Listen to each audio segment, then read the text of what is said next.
السلام علیکم زه یم انیس خان او نن دی د سپتمبر 5 تاریخ یو ډیر اهم موضوع دی چې خلک ورو اوس اویرنس راغلی او د هغې د مخنیوي دپاره کوششونه کوي.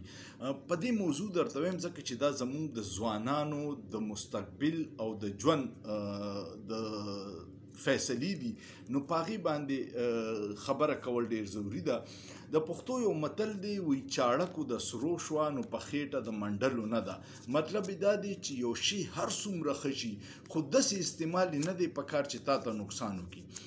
په نن زمانه کې سوشل میډیا یو لوی حقیقت دی چې د انفارمیشن یو دنیا ده، پکې د کمیونیکیشن یو ډیر فاست میډیم دی، رابطې په ډیرې زیاتې کیږي، انټرټینمنټ دی پکې، علم دی پکې، مذهبي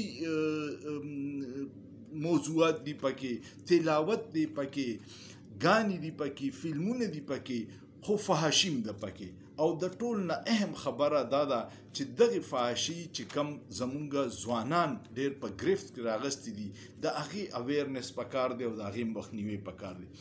ټوله دنیا کې د ټول نه سیوا چې کم شي استعمالیږي سوشل میډیا ده. غټ 4 پلیټ فارم دي او زه درته وایم چې د هغې څومره عرب خلک نن سبا استعمال کوي. د یوټیوب چې کم دی په دنیا کې 2.74 ارب خلق دی، لکه 2 ارب 74 کروڑ خلق یوټیوب استعمالی. فیسبوک چې دی 3.065 ارب خلق، 6 ارب او 65 لاکھ خلق استعمالی. انسٹاگرام چې دی 2 ارب خلق استعمالی او ټیک ټاک چې دی 1.59 لکه 1 ارب او 59 کروڑ خلق ټیک ټاک استعمالی. بیا پاکستان کې ډیر زیات خلکو استعمال د دې 4 پلیټ فارم دی. یوټیوب چې دی په پاکستان کې 96.6 میلیون لکه 9 کروڑ 66 لاکھ خلک استعمالی. فیسبوک چې دی 49.4 میلیون لکه 4 کروڑ 94 لاکھ خلک استعمالی. انسٹاگرام چې دی 22.7 میلیون 2 کروڑ 27 لاکھ خلک استعمالی. او ټیک ټاک چې دی 66.9 میلیون 6 کروڑ 69 لاکھ خلک ټیک ټاک استعمالی. اوس په دې کې ځینې خلک چې د علم دپاره کوي هغو ته فایده لي، ځینې خلک چې د انټرټینمنټ دپاره کوي هغه هم ته فایده لي، خو ځینې خلک د دې غلط استعمال کوي. او هغې کې یو ټیک ټاک کې یو لایف سیشن دی چې کم کې پاکستان کې ما وکتل او ډېرو خلکو ما ته ډېرو ورځو راستوي چې یاره جي په دې د اویرنس یو ویډیو کا.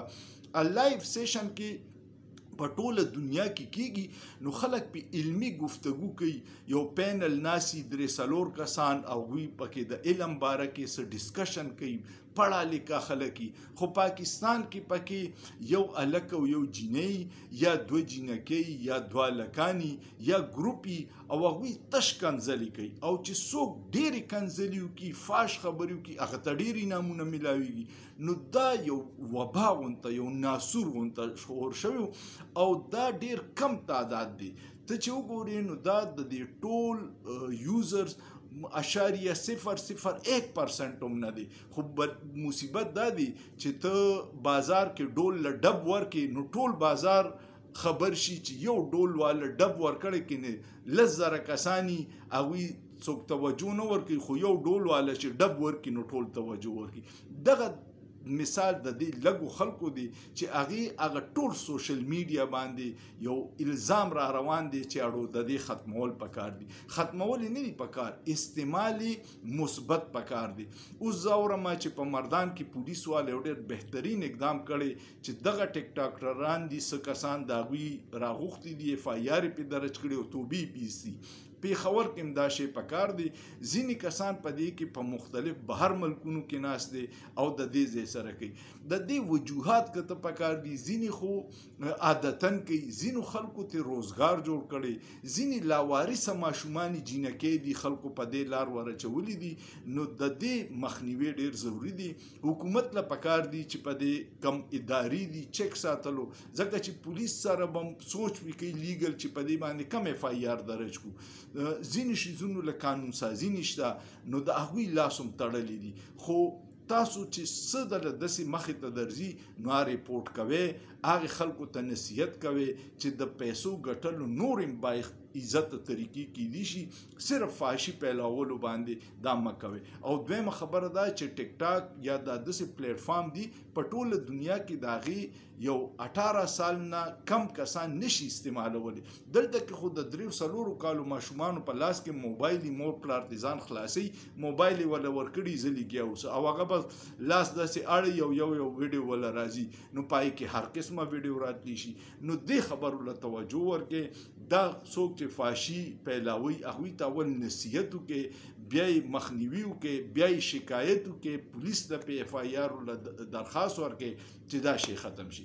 او د ټول نه اهم خبر دا ده که ویډیو مو خوښه شوه نو دا ویډیو ډیره شیر کړئ چې دغه خلک په خپله وشرمیږي چې یاره زمونږ خلاف اوازونه چوتیږي او دا زمونږ د بدنامي ده دا قوم بدنامي ده ځکه چې دا خلک د پښتنو نماینده نشي کېدی د مسلمانانو نماینده نشي کېدی خدایي قصور هم نشته هغوی چا په دې غلطه لار ورچولی دي د هغې نه را ایستل ضروري دي. ویډیو کوم خوښه شوه کمنټ وکړئ لایک یې کړئ شیر یې کړئ او سوچ پې وکړئ په سوچ کې څه ګناه نشته.